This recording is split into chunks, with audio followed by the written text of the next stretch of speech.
दक्षिण एशिया में ना एक ऐसा स्ट्रेटेजिक ट्रायंगल है जिसकी लकीरें सिर्फ नक्शों पर नहीं बल्कि इतिहास और भविष्य के डर से खींची गई हैं। जी हाँ, आज हम बात करने वाले हैं भारत, अफगानिस्तान और पाकिस्तान के बीच की इस बहुत ही नाजुक ज्योमेट्री की। चलिए इसे समझते हैं। अब देखिए, ये कोई हाइपोथेटिकल सवाल नहीं है, बल्कि एक सुलगती हुई सच्चाई है।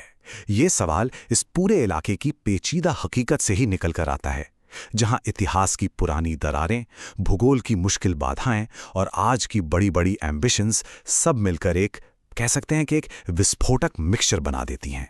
हाल की कुछ घटनाओं ने ना इस ट्रायंगल को एक बहुत ही खतरनाक मोड़ पर लाकर खड़ा कर दिया है। तो चलिए एक सिनेरियो सोचते हैं जो है तो काल्पनिक लेकिन पूरी तरह से मुमकिन है। मान लीजिए साल है 2026 और एक छोटी सी चिंगारी भड़कती है और बस दशकों पुराना तनाव फिर से आग पकड़ लेता है। तो सवाल ये है कि आखिर ये संकट है क्या और ये इतनी तेजी से भड़का कैसे। चलिए जरा करीब से देखते हैं कि हमारे इस 2026 वाले सिनेरियो में हुआ क्या। देखिए, ये जो संकट है ना, ये बहुत तेजी से बढ़ा।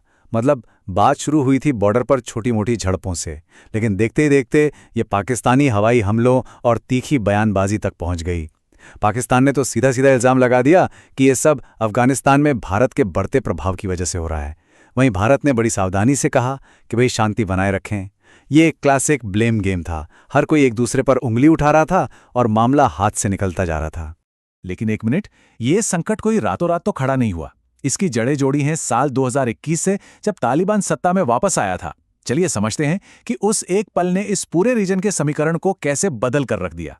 तो 2021 में इस्लामाबाद को लगा कि ये तो बहुत बड़ी जीत है। काबुल में तालिबान आ गया, मतलब एक दोस्त सरकार जो उनकी पश्चिमी सीमा को एकदम सुरक्षित रखेगी।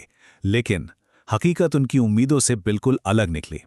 तालिबान ने पाकिस्तान के सबसे सेंसिटिव मुद्दे यानी ड्यूरेंट लाइन को मान्यता देने से साफ मना कर दिया। और ऐसा क्यों? क्योंकि तालिबान की अपनी विचारधारा पश्तून राष्ट्रवाद से जुड़ी है और ये लाइन पश्तूनों को बीच से बांटती है। नतीजा ये हुआ कि बॉर्डर पर तनाव कम होने की जगह आसमान छूने लगा। और इस तनाव को पूरी तरह से समझने के लिए ना हमें थोड़ा इतिहास में पीछे जाना पड़ेगा। ये जो अविश्वास है, ये कोई आज की बात नहीं है। ये दशकों के संघर्ष, धोखे और स्ट्रेटेजिक कैलकुलेशंस की एक बहुत ही उलझी हुई विरासत है। ये टाइमलाइन देखिए, ये पूरी शतरंज की बिसात को सामने रख देती है। 1979 में सोवियत हमले से लेकर 1996 में तालिबान के पहले शासन तक एक पैटर्न साफ दिखता है।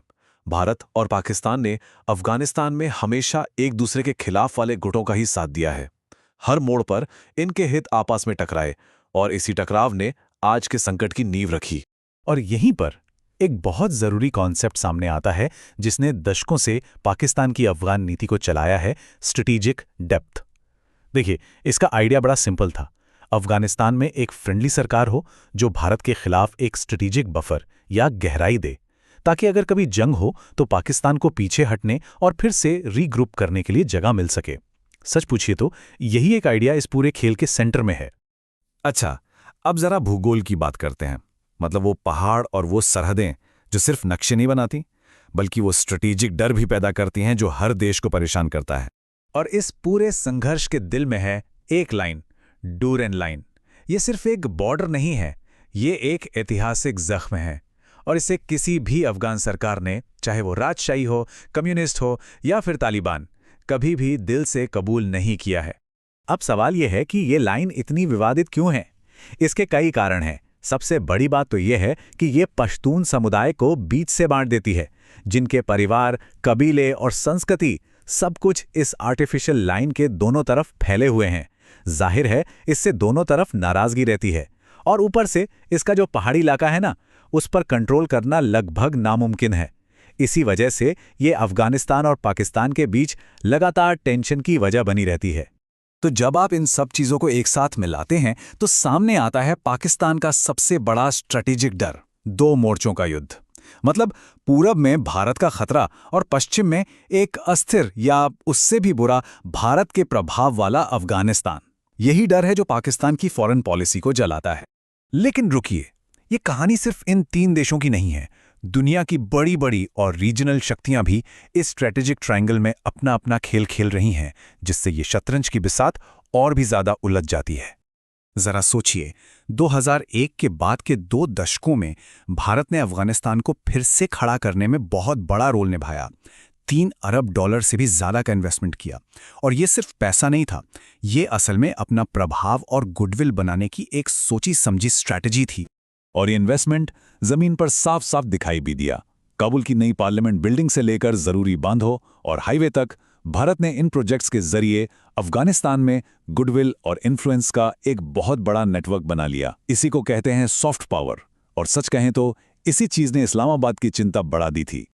और इस बीच दूसरे बड़े खिलाड़ी भी अपनी अपनी चालें चल रहे हैं।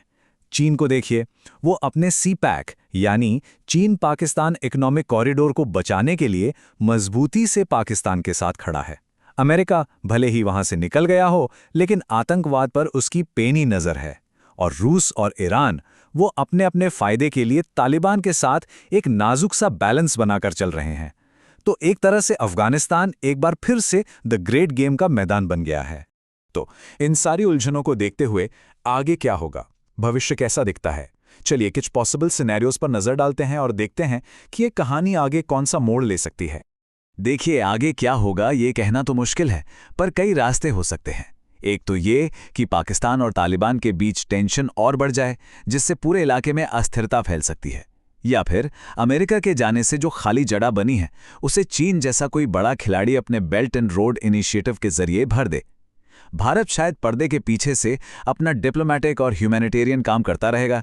और हाँ, एक उम्मीद ये भी है कि इंटरनेशनल मीडिएशन से शायद हालात कुछ शांत हो जाएं।